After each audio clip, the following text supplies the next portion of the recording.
I've got access to some residential roof space in order to do some real-world testing. Now I've got some ideas on what kind of testing I could do with that space, but I'd love your feedback. And as I'm about to spend thousands of pounds on it, I want it to be as useful as it can be, so I really need your help.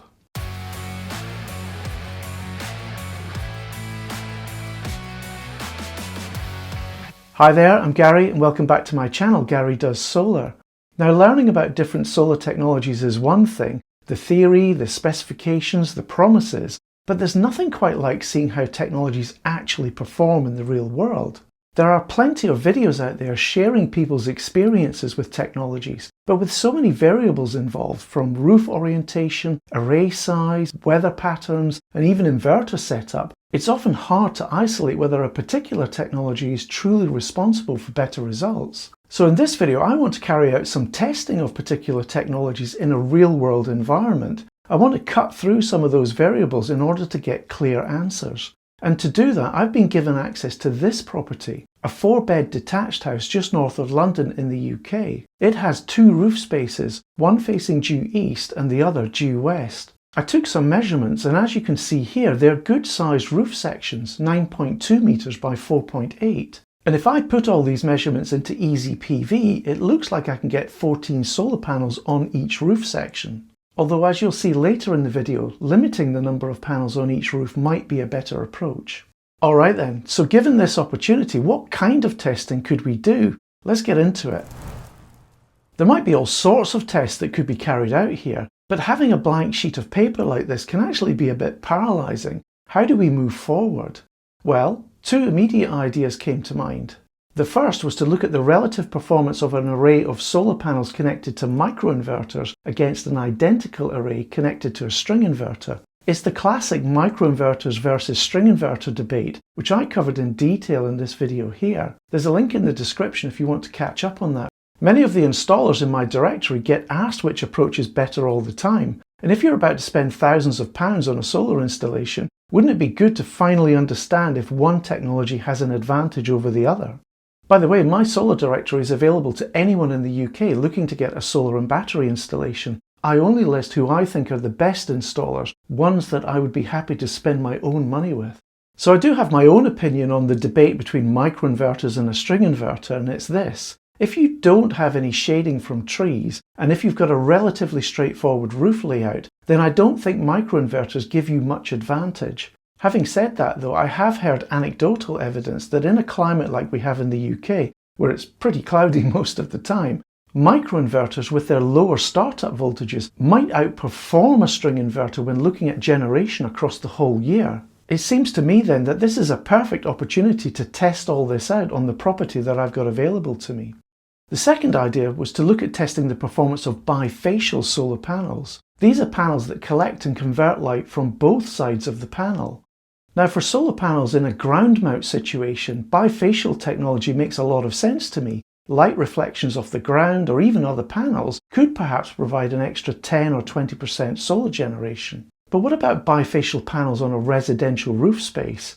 Does it make sense to choose a bifacial panel over a standard monofacial one? I mean, on my own south-facing roof, because it has Velux windows, I'm able to look underneath the panels, and as you can see, even on a bright day, it's pretty dark under there. But you know, many suppliers and solar installers say that use of bifacial panels on a roof can add an extra few percent generation. I've got the opportunity then to test this out to find out one way or the other. So that's 2 ideas then for tests that could be carried out on the property available to me, but maybe there are other tests that could be performed as well. Now I'm certainly happy to test technologies, but what I don't want to do is test particular brands against each other. I don't want to be a brand comparison channel. And in any case, products are constantly changing in the market, so whatever product brand A has today, brand B will have a better version tomorrow, and brand A will come back with an even better version the next day. So let me know in the comments what you think of the 2 testing ideas I've suggested, and also any other testing ideas that you have. In the meantime, let's look in a bit more detail on how the 2 ideas we've already got could be tested on the property. And please do take a moment to like and subscribe, as this really helps the channel grow. Thank you. Here is the top view of the property, and we'll put the maximum 14 panels we can onto each roof section. That gives us 4 rows of 7 panels each, which could be the basis for a test configuration. For reference, we'll call the rows East Upper and Lower and West Upper and Lower. Looking at the west roof first, we could use this to test microinverters against the string inverter approach. For example, we could put microinverters all along the lower row, now coloured blue, and then wire the panels on the upper row, now coloured orange, to a string inverter. This would look to provide a pretty good test of the two inverter approaches, as both rows have an identical number of panels, all on the same orientation and pitch.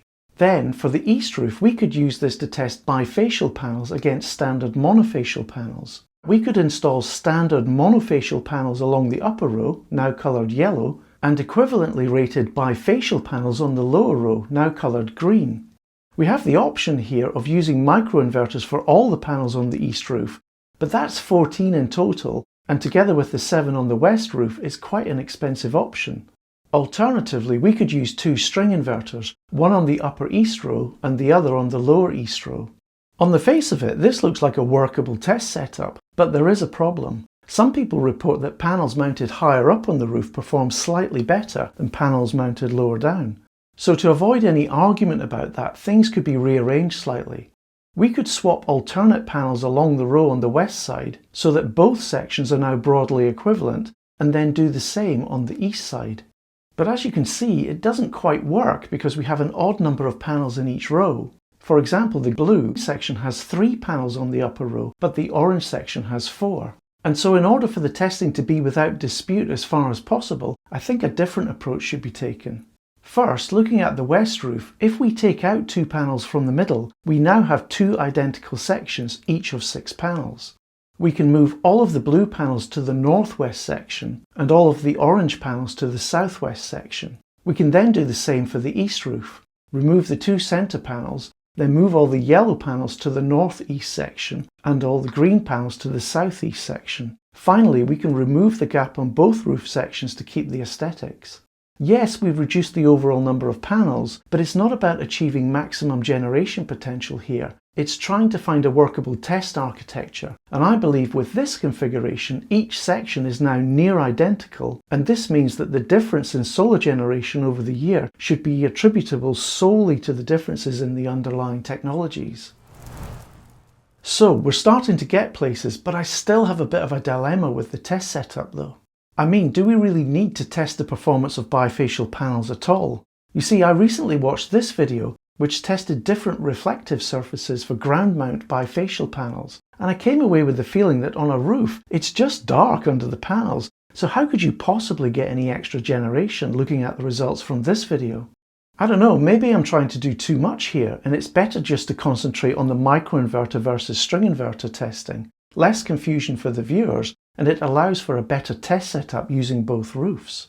Okay, let's say the answer to this question is yes. The next question is, do I need to really dedicate a whole roof for it? It is possible, for example, to swap out 2 of the panels in the blue section with bifacial panels, which I've coloured here in dark green. I've deliberately chosen the position of these bifacial panels, one in the middle of the array and the other at the edge, to see if there's any difference in generation between the two.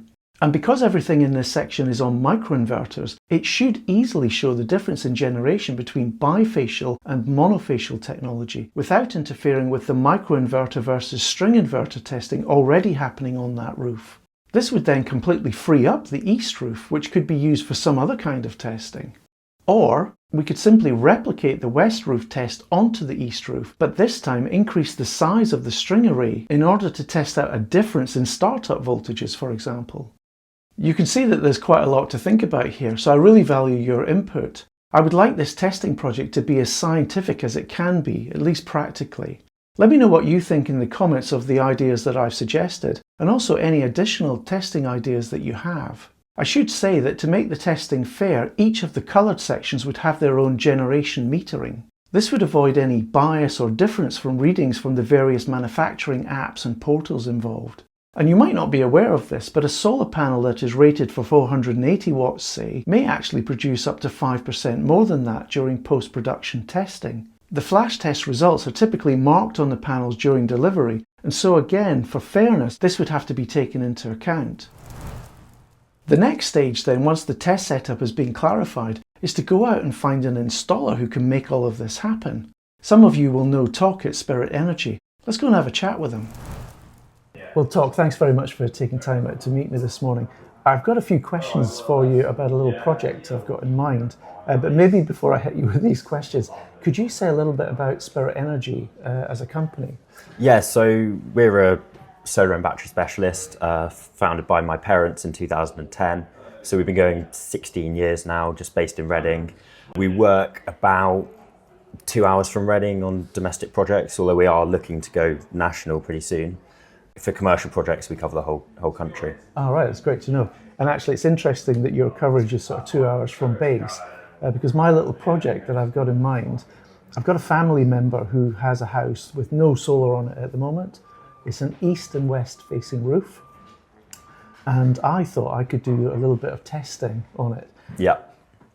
In terms of the testing, I'm not quite sure what I want to do yet. It could be around microinverters versus string. It could be bifacial panels against monofacial panels. It could be something else. And actually, the video that I'm putting together is really asking my viewers what they think we could do, how to best utilize this space. But of course, whatever testing we do, I would need an installer to actually do the work on the house to prepare everything. Now, I've got a solar installer directory, as you know, and Spirit Energy is one of the installers in that directory.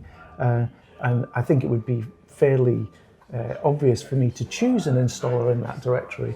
But because this particular property is within your coverage area, it opens up the opportunity then for me to ask you if you would be interested in helping me with this project. Yeah, absolutely. Yeah. I think the tests that you've got in mind that we've discussed briefly are brilliant. We get asked those all day long. Oh, right. Particularly the microinverter test. That's a key point. How much value do they add? Yeah. And the bifacial test as well. I think that's a good one. See what difference they really make. Okay. But it would be interesting to see what the viewers think as well. All right. Well, that's good. That's really good news. I mean, I'd be happy to cover the costs of this. Obviously, I wouldn't want you to be out of pocket on it. But I guess, I'm looking at around about the summertime, something like that, maybe June time frame. And that gives me time to plan what the testing is and therefore what the equipment is. Yeah. And I would like to work with you and the team in doing that as well, just to figure out the design and everything. Does that sound okay? That would be excellent. We're really pleased you've asked us, and very happy to work with you on it. June works very well. Yeah. Obviously, we'll split the cost with you. Oh, okay. Absolutely. I'm not asking for that. No, if you're happy to do that. Of course, absolutely. Well, that helps actually, because it is going to be quite expensive to do it. I'm sure we can contact our suppliers, particularly the ones we've worked with for 16 years, and ask if they're interested in working on the project as well. Maybe they'll be able to pitch even in better. too. Yeah. Oh, that's good. That's good actually, getting everyone involved in this, because we're doing it for the right reasons. The whole purpose of it is really just to provide people who are looking for a solar system on their house just with some more information. What's it like in real life, different kinds of technologies? Well, that's what's so brilliant about your YouTube channel, is you're giving free, impartial, technically sound advice to people, and that's why your channel's so successful. And I think these two questions are ones we get asked all day long. Yeah, okay. People do want to know the answers, and they will genuinely help people to make the right decision for their house, which is ultimately the goal, isn't it? Yeah, absolutely. Right, great. Well, thanks. Let's do this then, and I'll work with you over the next few weeks. We'll get some viewer feedback first on how we should do things, and we'll just get it done. Brilliant. Thank you, Tom. Thanks, Gary. Brilliant. I hope you feel this is quite an interesting project for me to undertake. Your input will be vital, so please do let me know what you think in the comments. And I would not be able to do this kind of project without the financial support of my Patreons. So thank you to everyone who supports me in this way, including these members on the highest tiers. Sign up here in the top right if that's something that you would be interested in doing. Okay, so I'll have an update on this project for you in the next couple of months. Thanks for watching.